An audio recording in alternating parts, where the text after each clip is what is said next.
special good morning to those of you listening to Classic Radio 105.5, 105.9 on the FM dial. Those of you viewing GBN TV, good morning to you. Whether you're viewing channels 7, channel 11, channels 20, good morning and welcome.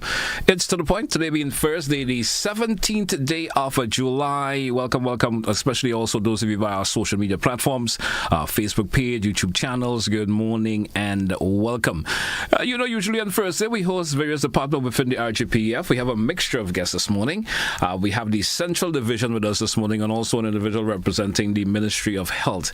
And our focus conversation this morning will be the Dangerous Dog Act. So let me say good morning to my guests. We have with us this morning from the Central Division, we have Sergeant Jackassell, and from the Ministry of Health, we have Awanee Nedd. Hope I get your name right? Correct. Yeah. Good morning to both of you gentlemen. Welcome.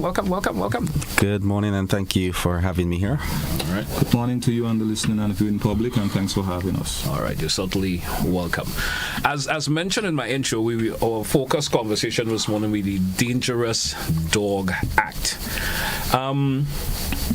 My initial question again is the conversation rolling up this morning. The purpose and scope for the Dangerous Dog Act. Let's talk to you. I guess I'll move over to Sergeant Jackassell for reference for that. In reference to the act, tell us about the purpose for an act of that particular nature. Okay, sure. So the act is called the Dogs Registration and Control Act, first of all. It's Chapter 83B of Volume 5 of the 2010 Laws of Grenada, in case anyone wants that reference. So that act has been actually in back since 2010, more or less? Actually, it started in 2002, Act number 24, and it's been kept along the years. Mr. Nedd could verify. But it is an act to regulate the importation and the keeping of dogs/dangerous dogs in general, and also for connected or related purposes. Mr. Nedd could probably expound a little further. Okay, great. Yeah, so in a sense it seeks to regulate dog ownership. It also requires the registration of all dogs over the age of 6 months.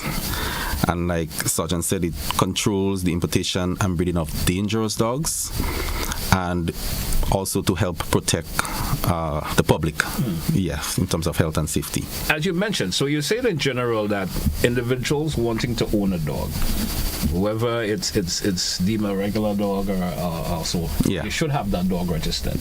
Correct. Is that what the Act is actually saying? Correct, yes. It must be registered. Once it's 6 months and older, it must be registered with the ministry. All right. Now, if we to go a little further in ranging the definition or the legal definition of whether someone will say a dangerous dog, let's get a legal definition for that. What we deem a dangerous dog. So you can say, well, any dog that barks at me, can I say it's a dangerous dog just for joke purposes? No. In fact, the laws actually named or specify certain breeds that are classified as dangerous. Most persons would say that they have a specific dog and it's not bad. It plays with person, but the law specifies certain breeds, and once it's in the law, we really cannot go over it. And also, speaking about the three that it specifies, would be the pit bull, the Japanese Tosa, and the Fila Brasileiro, something of that name. Sometimes the name is but that, I guess we get the drift. Yeah, but that 3 dogs have been named in the Act, and the Act goes on further to say that any breed or any other breed that is mixed with those 3, it is classified as a dangerous dog. Okay. And the last part, it says that a magistrate can declare a dog to be a dangerous dog due to it attacking or killing a person or another animal. So the magistrate have that right to name any dog a dangerous dog besides those that are specified and named in the Act. I want you to talk to me about the process that individual have to go through, especially when it starts from the importation of a dog of that nature, or dogs per se of that nature. What's the process that they do have to go through? Okay. So, well, in terms of importation, when you really read the laws of Grenada, it makes it almost impossible for those dogs to be on island, because the law restricts or speaks that no dangerous dogs should be imported in Grenada, not the dog or the genetic material of that dog. Right? So those dogs that are named, they should not or cannot be imported in Grenada. So anyone bringing it in, it means that it is illegal. Right? But if someone have any other dogs or so that they need to bring into the country, then they must make that application through the chief veterinary officer to start that process. Are there the history of dogs of that nature on island? Just to add on the importation of dogs for Section 18, if you want a reference, it speaks to what Mr. Nedd just said here.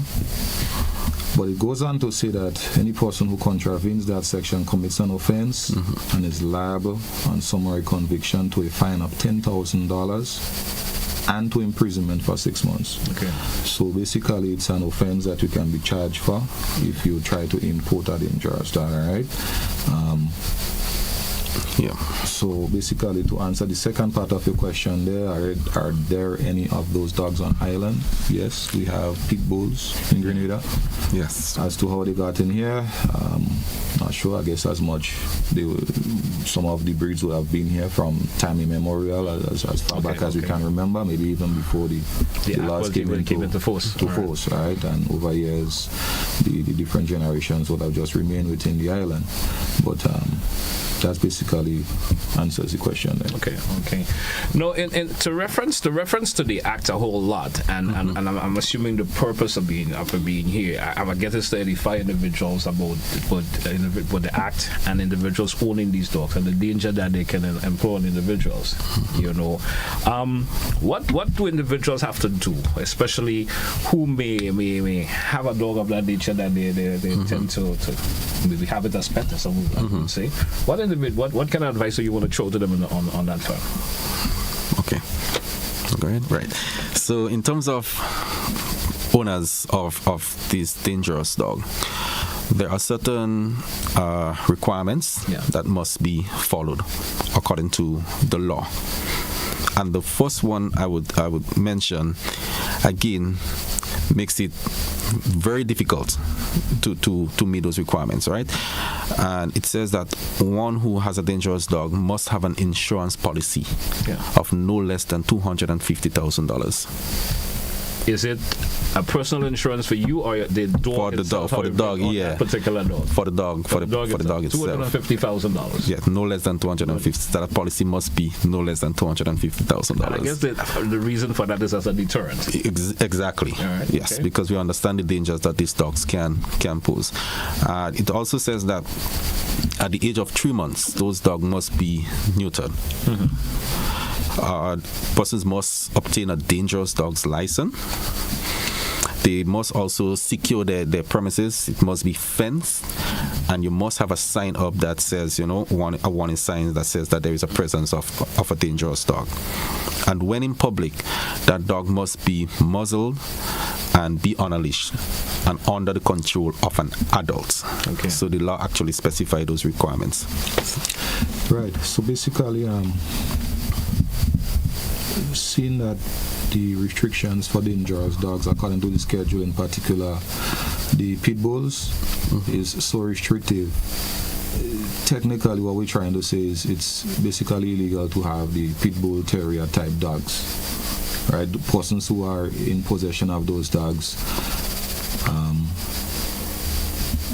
persons should report those persons who are in possession of those dogs. That's what we're trying to say, because it's prohibited. Persons should not have them in their possession.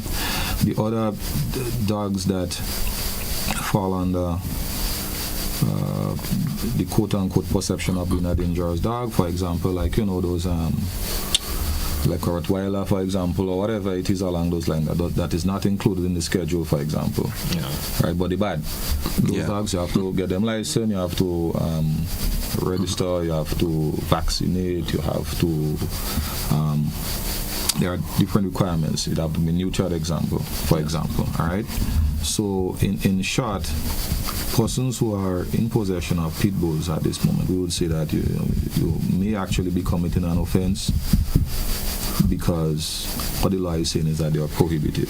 Yeah, even the breeding part of it. So persons who actually not have the pups selling, this is also against the law.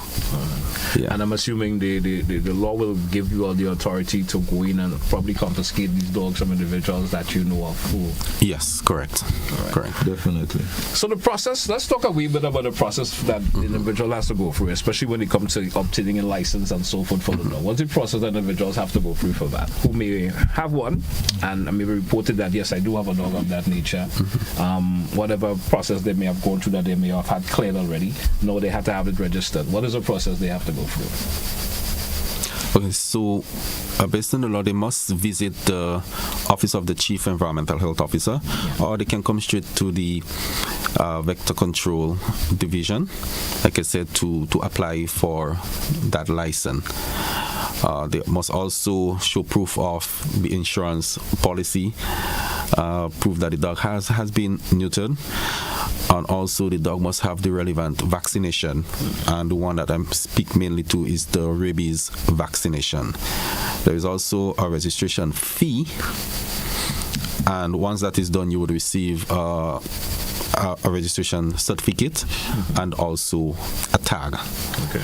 That the tag basically has a number that is linked to the owner's name. So just in case that dog is loose and we find it, then we can trace it back to the owner. Yes. To the owner.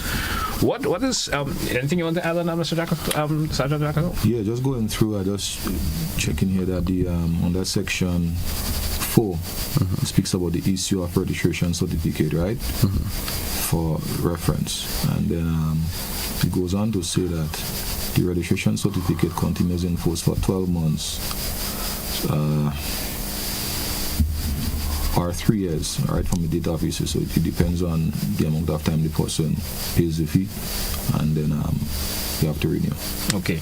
What can happen? What can legally be done to someone who have the dogs of that nature in their possession? Do not have the required insurance policy that they should have on that dog, but intend to have it licensed. What can be done legally to them if they in terms of having the dog and don't have the insurance and stuff like that? Well, the Act speaks to certain offenses that someone can face. Any unregistered dog, a person can be fined $2,000 and imprisonment for 1 month.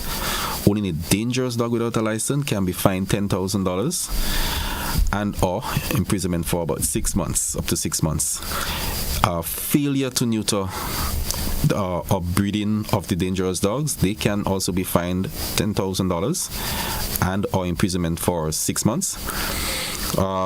If a dog injures a person, you can also be fined $10,000, so it's the same fine here. But if a dog also caused the death, and it just say causing death, be it of someone or another animal or so, they can be fined $25,000 and you can face imprisonment for up to 1 year. And if you're inciting a dangerous dog to attack, you can also be fined $25,000 and imprisonment for up to 1 year. Okay. All right. Gentlemen, we drew for a break. Let's take a break. When we come back, folks, we continue with our conversation this morning here on To The Point. We'll be right back after the break. Don't touch your dial, folks. We will be right back.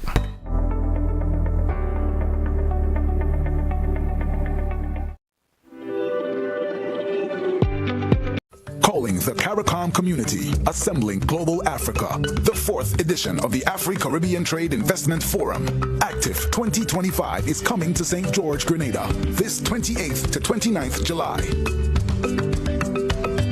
Join government and business leaders, investors, and trade and finance institutions to explore the theme, Resilience and Transformation, Enhancing Africa-Caribbean Economic Cooperation in an Era of Global Uncertainty.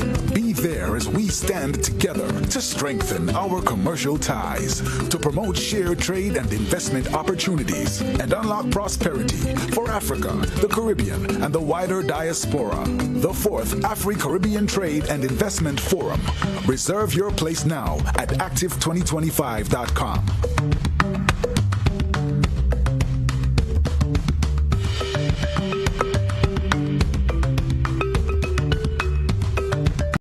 It's back, and it's bigger, bolder, and funnier than ever. Old Mass 2025 is coming to the Grenada Youth Center on Sunday, July 20th from 3 p.m. Brought to you by the St. George's Lions Club, Spice Mass Corporation, and Grenlec. Bring the whole family for an afternoon of laughs, local entertainment, exciting prizes, and a special appearance by the Carnival Queen contestants. Tickets are just $40 for adults and $15 for children 12 and under. Available from any Lions or Leo member. Grenadian Optical and Clear Vision. All Mass 2025. Sponsored by Demerara Mutual Life. I'm with them.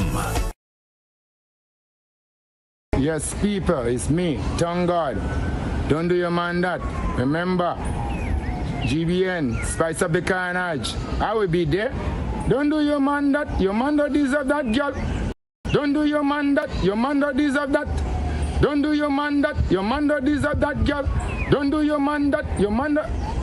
Oh, God. Ladies, make sure you come my people support. I will be there. Boom. Don't do your man that. Your man don't deserve that, girl. Don't do your man that. Your man don't deserve that. Don't do your man that. Your man don't deserve that, girl. Don't do your man that. Your man don't deserve that. Oh, God. JKT Entertainment is bringing the heat. It's time to feel the sound and smell the burn. Bass and burn, cars and noise. The automotive experience of the year. July 26th and 27th at the National Stadium Car Park. It's 2 days of adrenaline-fueled madness with over 30 show cars from Trinidad, including Lethal Auto, MacGyver Sounds, and Simplicity Creations, plus Grenada's own beasts bringing the noise. He'll say your back, come touch me then. Early bird tickets are just $50. After that, it's $60. Get yours now at gotofed.com and all authorized ticket outlets. Gates open at 11 a.m. on both days. Sponsored by Country Cold Store, SP's International, Campari, Stag, Rubis, Fast Print, Waggy Tea, GMC, Rainbow Janitorial, Eco Blue, Spice Isle Automotive, and McIntyre Brothers.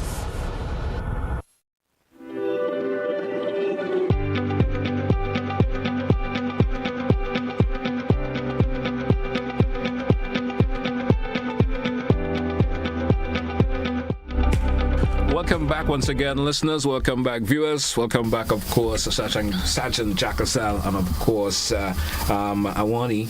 Nedd with us this morning, representing the Ministry of Health, and of course, Sergeant Jackassell from the Central Division. And our conversation this morning, the Dangerous Dogs Act. We speak in relation to that this morning. A question I want to ask once again. We slightly touched on it in the previous segment, but maybe we could expand on it a little bit more in this segment. As we said, the insurance is expensive. Yes. Individuals, there are individuals who are lovers of dogs as a pet. And they have that particular dog in their possession. I guess some explanation is given why they are coming to be able to have that particular dog of that nature, knowing the fact that it's a dangerous dog. What can be done or what are the requirements are needed from that individual? If for some reason someone in authority, they having a conversation with them and they say, hey, you'll be given allowed to have the dog in your possession, but there are the requirements that has to be met. Talk to me in relation to that. Yeah, so we do understand that there are lovers of dogs out there. Persons really do love the dog. There is instances when we go to collect dogs and the person would be crying.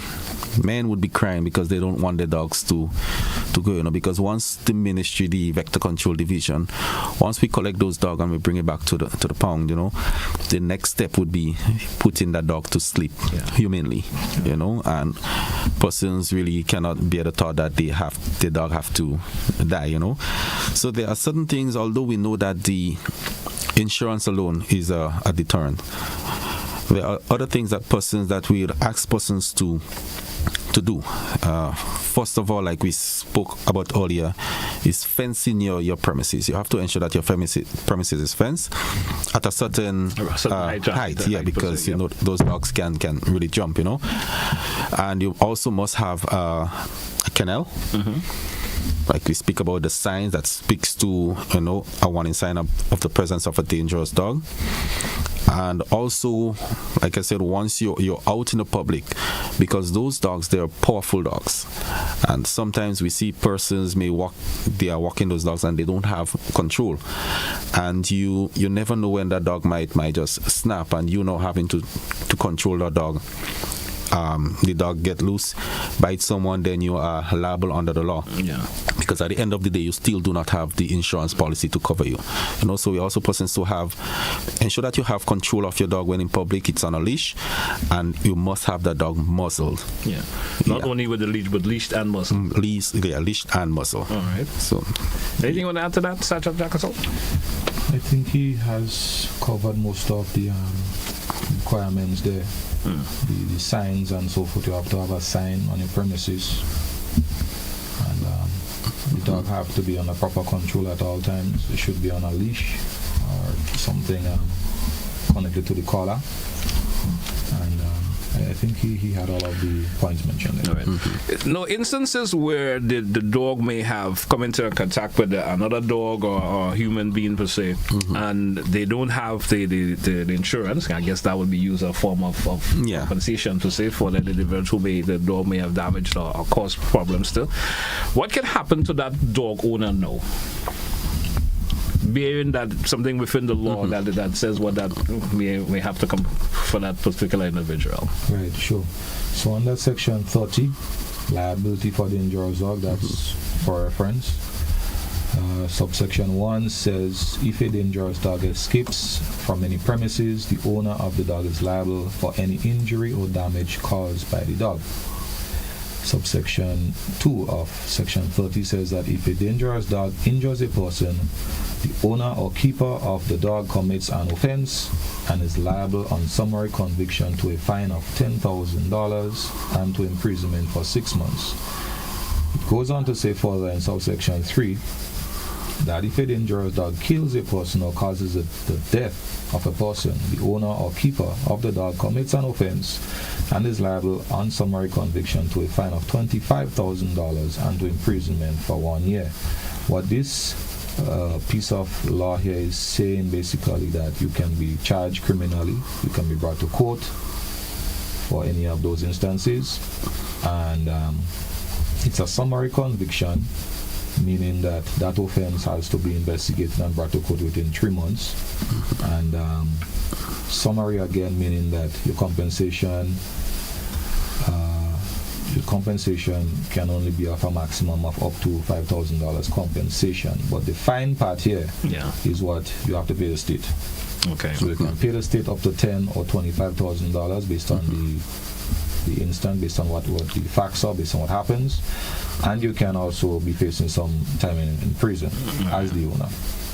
Now, notwithstanding that the injury might be over $5,000 compensation, this is just the criminal part. Persons still have the civil part. They can sue the owner, and that is where the whole policy of the insurance comes in to kind of, filter to mitigate that, because the court cannot compensate for all of the injury you might have received.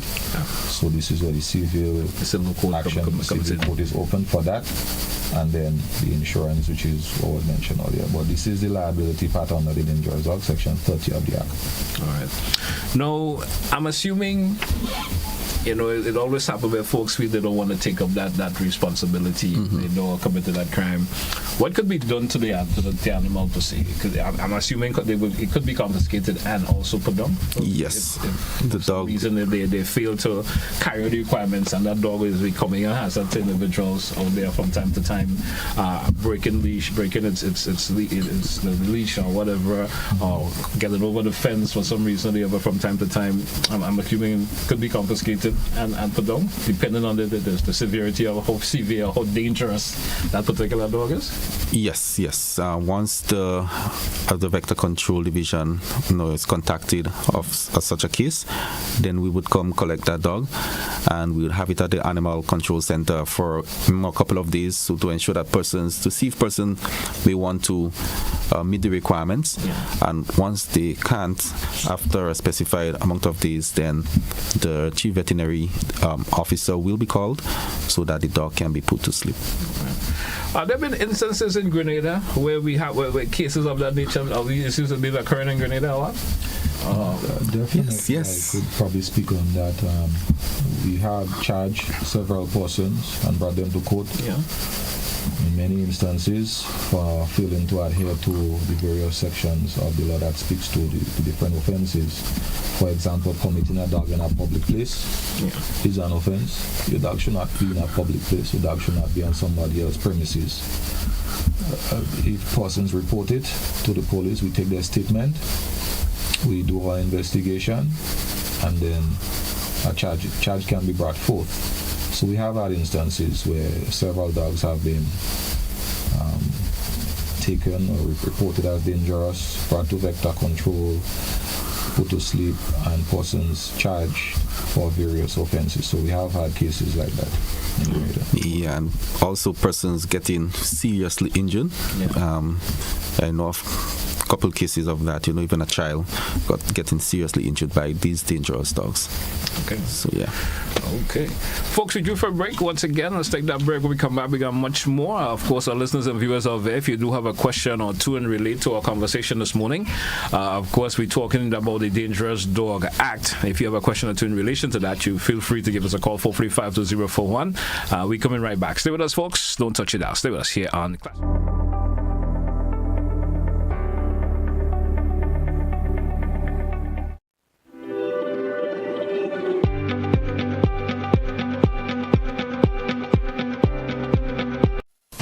JKT Entertainment is bringing the heat. It's time to feel the sound and smell the burn. Bass and burn, cars and noise. The automotive experience of the year. July 26th and 27th at the National Stadium Car Park. It's 2 days of adrenaline-fueled madness with over 30 show cars from Trinidad, including Lethal Auto, MacGyver Sounds, and Simplicity Creations, plus Grenada's own beasts bringing the noise. He'll say your back, come touch me then. Early bird tickets are just $50. After that, it's $60. Get yours now at gotofed.com and all authorized ticket outlets. Gates open at 11 a.m. on both days. Sponsored by Country Cold Store, SP's International, Campari, Stag, Rubis, Fast Sprint, Waggy Tea, GMC, Rainbow Janitorial, Eco Blue, Spice Style Automotive, and McIntyre Brothers. Fly the Jones swoosh, it's Lava Man, and you already know the energy. It's all about GBN Spice of the Carnat Soca Mona competition. This year is going to be greater, bolder, more exciting than ever. And it's all about the quarterfinals on the 25th of July. The 31st of July will be the semi-finals, and the August 8th finals. Artists, if you think you have what it takes to own the stage, now is your chance. Get there, be there, see you there. Lava Man, the real mad one. Fly the Jones swoosh. GBN Spice of the Carnat Soca Mona competition.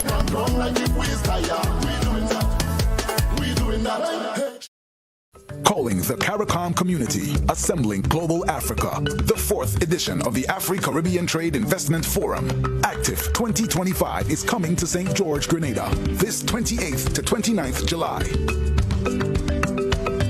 Join government and business leaders, investors, and trade and finance institutions to explore the theme, Resilience and Transformation, Enhancing Africa-Caribbean Economic Cooperation in an Era of Global Uncertainty. Be there as we stand together to strengthen our commercial ties, to promote shared trade and investment opportunities, and unlock prosperity for Africa, the Caribbean, and the wider diaspora. The 4th Afri-Caribbean Trade and Investment Forum. Reserve your place now at active2025.com.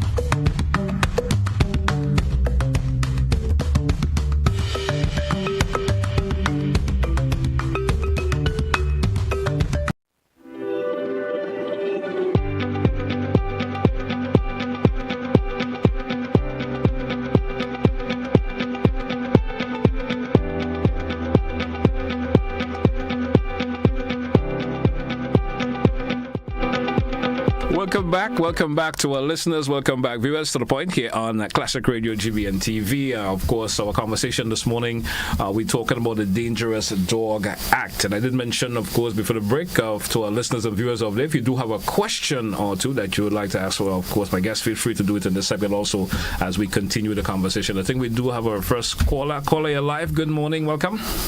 Good morning. Good morning. Good morning. Good morning, caller. Go right ahead, please. All right. Yes, I'm calling because I have a question. So in the community where I live, my neighbor has a Rottweiler as well as a mixed breed. Not sure what it's mixed with, but it resembles a pit bull, and it's constantly on the loose. I'm wondering, is there any particular dog that is categorized as dangerous dog? Okay. Or is it? That's it, caller? Well, yes. Well, let me just continue, right?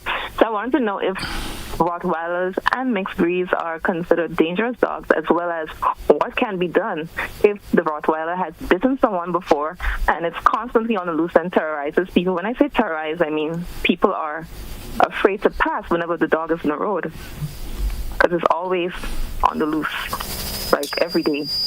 And people live in the area, work in the area, because there are establishments in the area, and people are often afraid to pass. So I'm wondering what can be done in a situation like this. Okay, caller, thank you. Let's see where I've goes. My guest could be able to answer you. Any response to the caller? Yes, ma'am. So pit bulls are classified under the schedule as a dangerous dog. Right? It's prohibited, especially in the instance you mentioned, that if they're on the loose, definitely that person is committing some offenses there. You should contact your nearest police station to report the incident, and also we may ask you to give a statement as a witness. If you're not willing to, then fine, we understand that, but at least report it so we can come check it out with vector control, and the chief veterinary officer, in his opinion, once he identifies the dog, then the vector control will take it, and then the police will do the necessary follow-up in terms of the charge and so forth. For the Rottweiler, that dog could also be taken if it has beaten persons before, if it has been on the loose and it's terrorizing persons in the neighborhood. Yes, that dog may also be taken, and the police and vector control work together. We will do the necessary follow-ups and do what we have to do to bring some justice to persons in that neighborhood there. And thanks for calling and asking that question. Okay, great. We do have another caller. Caller, you live? Good morning. Yeah, good morning. Yes, caller, go right ahead, please. Yes, you say about the dangerous dog, right? You talk about the Rottweilers and pit bulls. So what about all those common breed dogs that people have that does the same thing, that terrorize people, and you're passing the road and you can't even walk the road because a common breed dog trying to bite you? You have about 3 or 4 in a yard. What is being done about these set of dogs? Okay, caller, thank you. Yeah, so though the common breeds are not specified in the law, once they're also creating problems to persons, then the same procedure go. You can call the vector control or the police department, and we would respond and collect those dogs, because it is said that sometimes the common breed or the potong can be as dangerous as aggressive as the pit bulls.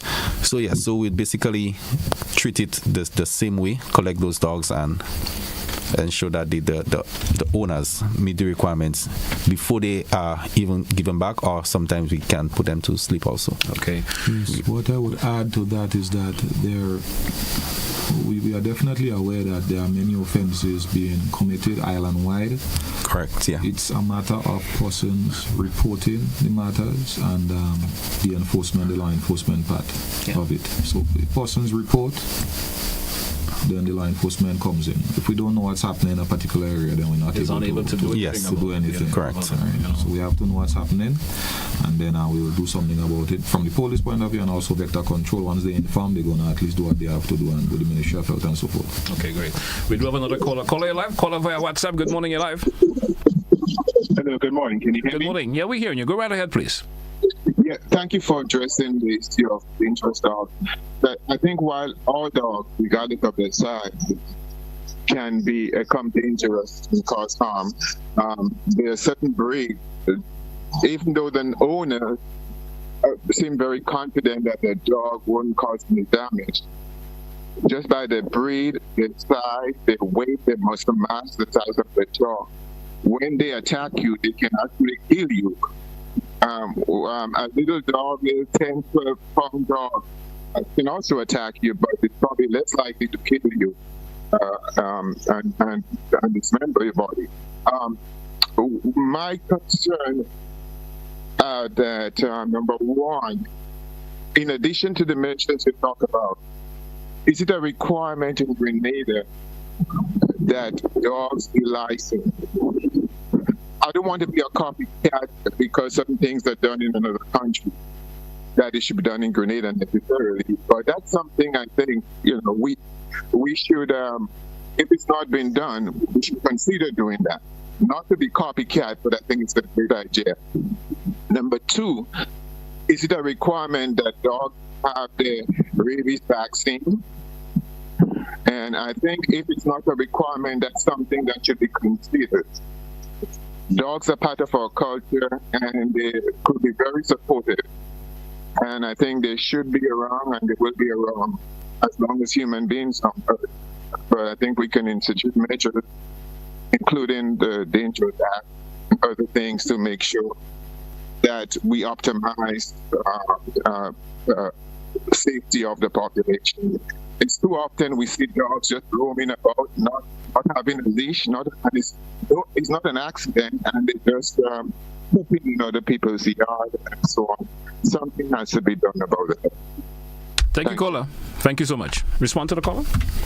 Yes, so outside of the dangerous dog, we still have the collection of stray dogs and any other dogs that might be posing a problem to persons.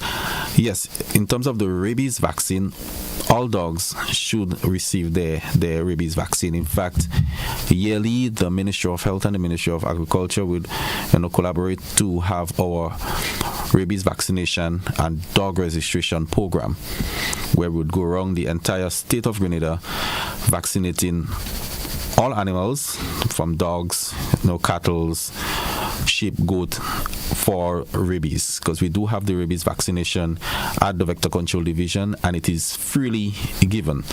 So even though persons may miss that rabies vaccination period or that campaign that we normally have, persons can still contact the Vector Control Division to have their dogs vaccinate against rabies. So when you come on this, they may have to carry to the Vector Control Division. Most times we do go to that person. Yes, if someone can bring the animal to the center, then we'll do it there. But most times, once they call, especially if someone have more than a few animals, then we would respond and vaccinate those animals. All right. And the caller did mention also if it's obligated, and I think we did cover that in an earlier section of the conversation. We said that all dogs are obligated. Doesn't matter the quality of the dog, but all your dogs should be licensed. Yes. All dogs should be licensed. Yes. I mean, sometimes we there's a leniency level that occurs. We understand that. Folks say it's just a regular dog I have, don't bother. But more or less, all dogs should be licensed. All dogs should be licensed, and they must have receive the tags. Again, it will be for traceability. So in case we pick up a dog in the public at large, then we can always trace it back to someone. If not, it does not have a tag, then we put it at the Animal Control Center. And the law also speaks to, once the Vector Control picks up a dog, persons can adopt that dog. You can feel free to come and adopt that dog, ensuring that you have those necessary requirements in place. I guess if no one comes, then we put it again to sleep. Because the Animal Control Center at Vector Control, we do not house dog to say for a long period of time. It's a matter of control, and the turnover. So once we hold those dogs for a certain period of time, we would call the chief veterinary officer so that those dogs can be put to sleep. All right. We do have another caller. Caller, good morning. You're live. Yes, good morning, GT, and good morning to your guest. I'm listening and I'm wondering what motivated this dog act, because it is a Grenadian culture to let go your dog. It's a Grenadian culture. I'm not saying it's the right thing, but we born and we meet it so, dog strolling all about. In fact, as part of our culture, if you're treating somebody bad, they say you're treating him like a dog. So I am wondering what sparked the act, the dog act, dangerous dog act. Some years ago, when a dog had bitten a relative of a government minister, we know that a lot of fuss was made. You passing by Queen's Park, and a lot of dogs in a little room there, and they're barking and they're making noise. A lot of fuss was made. And then after that, it just went quiet again. Nothing about registering dog and having that little medal around the dog neck. Nothing again. So what has sparked that? No, I would like to know. Thank you. Thank you, caller. Thank you so much. Well, I can tell you, now we have been a lot of the laws in our state, sometimes enforcement is the problem, sometimes resources, having adequate staff to fully ensure that program is operated fully. And lately, for the past couple of years, we have been seeing a lot more attacks as it relates to especially dangerous dogs. We have a lot of persons calling in, persons who almost died. One of the cases that I saw was with a child, and the dog, even bite up the child's head and so, and sometimes you think about what if it's your child, and what are you going to do? So we have been having a lot of cases, a lot of reports about attacks and so we thought it best now that we have to now continue the education and to bring about the enforcement for responsible dog ownership. There's a form of awareness that there is a law that governs how you manage your dog, especially if it's on a dangerous. Anything you want to add to that, Sam? No, I think he's on point, but basically the act has been around since a long time. Yeah. And regulation, I would say, is the answer for that. Everything is to be regulated. And as the gentleman, Mr. Nedd here says, the reports are coming in, so they have to do what they have to do. Okay. We do have another caller. Caller, you're live. Good morning. Welcome. Good morning, sir. Caller, good morning. You're live. It bothers me why some of us are not talking about stray dogs and even dogs that have been tied and in the homes. Now in St. George's and many other areas, the tongue, you see dogs walking and having a lot of deformity on their body, be it sexual deformity or whatever deformity. And yet for all, now we are talking about stray dogs or dogs in the home. What are we doing about those dogs that are having fun in the street and children laughing? Tell me something. What are you all doing? Not you personally, the policeman, or the authorities, whoever make the law. You seen them all around town. You all personally that are talking now, you could say yes, you have seen some. What are you doing to it? What are the association or the whoever is responsible doing? A lot of them are strayed. So are you picking them up and put them in a home, or are you having them for adoption? Thank you. Thank you, caller. Thank you so much. Respond to the caller? Anyone? Yes, so yeah, so the Vector Control Division, we are, like I said, we are trying our best with in terms of our limitations. We are trying our best to pick up stray dogs, especially in our towns, So once we have reports, and sometime in our routine inspections, we would collect those stray dogs and bring them back to the animal control center. Sometimes we also liaise with the GSPC and sometimes even SGU for assistance where we can. But we are trying with the resources that we have. We are trying, because the human control team at the Vector Control Division just comprises of 2 to 3 persons. One transportation, and they not only have to respond to dog control, dangerous dogs, stray dogs, but they also respond to mongoose control and trapping. Okay. So sometimes we are stretched thin in terms of our collection. And again, the animal control center can only house a certain amount of dogs. And lately, like I said, those dogs have to be put to sleep after a certain amount of days.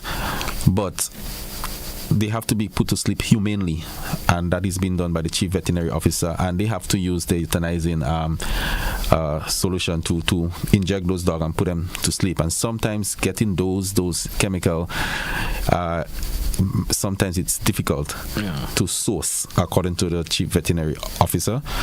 And many times we would have dogs at the center for months, and we cannot just continue to collect because we have no space to house. So as much as we can, as best as we can, we are trying to work with the resources that we have to collect and then, put to sleep and continue the collection process. And conversation like this is encouraged, yes, dog owners to keep your dog leash or keep them tied at home instead of having them roaming. Yes. Particular man. All right. There's a question from someone on WhatsApp. They're saying, is the police obligated to take a dog that falls under the breed of dangerous dog, even if the dog is seen on a leash with its owner? I'm not sure if you get an gist of what the question the person is asking. Yes, just repeat the question again, please. They're saying, is the police obligated to take a dog that falls under the dangerous breed or the dangerous dog breed of or dangerous dog if it's a leash with the owner? I'm assuming if I could break that down, you see someone walking and they have a dangerous dog, and maybe questions maybe have to be asked: is this licensed or the different stuff, or could the police just if they're obligated to take it? I think that's what they're trying to ask. Right. No, the police doesn't have the tools to take the dog.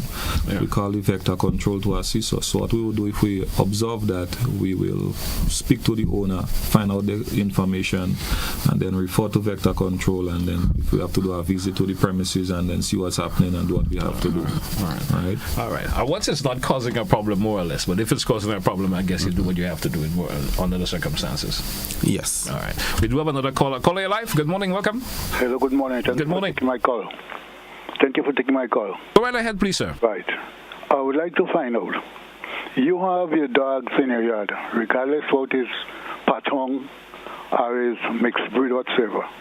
And the people around you, the neighbors around you, climbing over your fence, your place is fence wrong, climbing over your fence, and the animal coming over, jumping over the thing in your fence, and the dog that beat them. What is the problem with it? You have a problem with that person and that dog? Thank you, sir. Let's of course we could answer that question for you. Right. Yes. The law actually speaks to that, because if your face is properly fenced and someone is committing an unlawful act, they trespassing and they get beat, then they should not be in your premises in the first place, and that is actually considered a defense for the liability of the owner. So you may not be held. The normal action will be taken. The police would be called. We're going to check the report or the scenario, see what's happening, offer some advice and so forth. But the person, if they want to take some sort of civil action, because nothing prevents somebody from taking civil action, but in terms of actual criminal responsibility, there is a defense that let's see here under section 32 of the act, actually, that speaks to that. If someone is, let me see subsection 2 here, the owner of a dangerous dog is not liable if an injury or damage is sustained by a person who, at the time such injury or damage was sustained, was committing a willful trespass or other tort upon premises occupied by the owner, or was teasing, tormenting, abusing, or assaulting the dog, or was committing or attempting to commit a crime. So that section is a defense under that act if a dog injures someone in those sort of circumstances. Okay. So basically, individuals who have dogs for security purposes, that's right. You and someone coming to your premises, as you say, trespass, and your premises is properly secured. I guess they're breaking or whatever we want to say, say in local terms, and the dog causes problems for them. You bear no liability. Right. You bear no liability. Criminal liability. Yes, under the act, but the person could still sue you if they want civil. Yeah. And that will go through, and then a final decision will be made, because the person, even though, let's say, trespassing is unlawful, let's say they were trying to flee from somebody else and they jump your fence for rescue. You know, so they are very there's some technicalities involved in the strange circumstances. You know, very unique circumstances, I would say. But that section covers the responsibility if someone is trying to commit a crime or they're trying to trespass unlawfully or they're trying to harm you, and you have a dog to protect you, and then they get injured in the process. Then the case will be viewed. We would still go through, obtain statements, whatever it is, and get a final advice. Okay, in a circumstance like that, I would assume that what we would do is collect all of these statements, report to prosecution or to the Director of Public Prosecution for final advice if it's to charge a person based on the circumstances and so forth. But that section of the law covers you for those situations. Okay, we do have another caller. Caller live. Good morning. Welcome. Good morning, gentlemen. Good morning. I listen. The law being quoted, but I live here, and I knew when Pitbull entered Grenada, and there was no control. The other situation in Trinidad, where some guys jump a fence, and then Pitbull take out after them, and they end up on the highway. A driver driving his car hit one of them dogs. The dog collapsed. He get up from his car and go to attend to the dog. The dog revived and start to run him down. He run on that vehicle. He had locks in his head. The dog hold the lock that was outside of the vehicle and he pulled the man out. That part of his skull cap tear off. And that made the government ban Pitbull in Trinidad. And a lot of them Pitbull end up in Grenada. So where was the law at the time? And look, I see police officers on the street, and you have people walking with Pitbull with just a chain in the neck, and that's it. Nothing on the mouth, and the police don't bother. Where is the law? What I'm hearing there, to me, I can't see anything in it. It is written, yes, but do they carry it out? I will say no. A lot of neighborhoods you meet Pitbull, and who is working it? They are weaker than the Pitbull. If the Pitbull start to pull, they can't hold it back. Pitbull should not be allowed in the country. Under no condition. It shouldn't, because it's a very violent dog. Rottweiler and others, people like me, my area where I have my dog's fence. They cannot climb over, they cannot pass under, because they are concrete at the base, and the fence pole and them is down inside it. For these dogs to attack anybody, they have to go inside the fence, and that's not my responsibility. Okay? So the officers, yes, they can quote the law, but the law just remain on the books. You all do nothing about it. What I want to see you all do is to enforce the law. That is the weakness in Grenada policing, enforcement of the law. Thank you very much. Thank you, caller. Thank you very much for your contribution this morning. Any response to the caller? Of course, his contribution is understandable. Yes, I think his point is pretty clear, and we would normally refer back to our executive managers and so forth so that they can make decisions accordingly. All right. We have one final question I'm going to pass on. Of course, we did mention that the caller, this individual, not caller, but the individual making this point is saying they joined us late, and I think we did mention, maybe for clarification, you could do it again.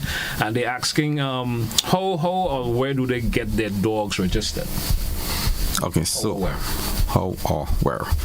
Right, so to have your dog registered, you can apply or come to the Vector Control Division.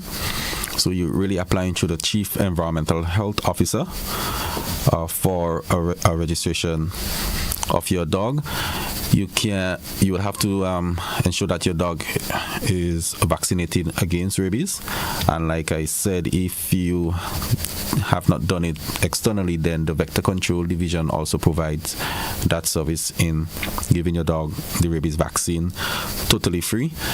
So once you register the dog, then we will issue you a tag and your registration certificate, and have you in our system, and you have to ensure that tag is always on your dog. So you need to get a collar and ensure that the tag is always on your dog in case that dog would have go out and be at large, then we can always, once we pick it up, then we can always trace it back to you to let you know. I think I missed that point earlier, but is there a cost for registration, or registration is free in terms of when you want to register your dog? Yes, I think there is a registration fee. It's mentioned in the law. I don't have it off my head now, but when we do our registration campaign, there is no cost. We don't really, I guess, for the rabies and take stuff, no cost in terms of the registration. So persons who come to the vector control for registration, we just take the information, take the particulars, and grant you the tag. So we have one final caller we're going to entertain, and of course then we get some closing contributions. Caller, you're live. Good morning, welcome. Yeah, hi, good morning. And a very important program, very timely. I want to support the last caller very much, who made the point that, there are laws on the books, and whether or not it is being enforced or exactly what the authorities are doing about it. As I'm listening to your program this morning, I am witnessing a black Rottweiler that is usually just allowed to be roaming in the community where I live, and other dogs owned by the same owner over the last couple of years been allowed to intimidate people. In one instance, totally obliterated a nurse passing to go to her work. What is being done about it? I've gone to the police in the past. They've said poison it. I'm calling this program now, and at the end of this program, I am going to be calling the vector control. What is being done about it? How enforced are the laws that are on the book? Thank you. Thank you, caller. Thank you very much. That was our final caller for the morning. I'm not sure if anyone want to respond to the final caller, or we get some closing contributions for today's program. Maybe some closing contributions, closing comments from my end, representing the police. What I would encourage persons to do is to call your nearest police station, make your complaints, and your complaints will be responded to and dealt with accordingly, in particular to any dogs in your area that you believe may not be properly controlled or may be a dangerous dog or so forth. Please report it to the police, and we're going to take the necessary actions and follow-ups. Okay, great.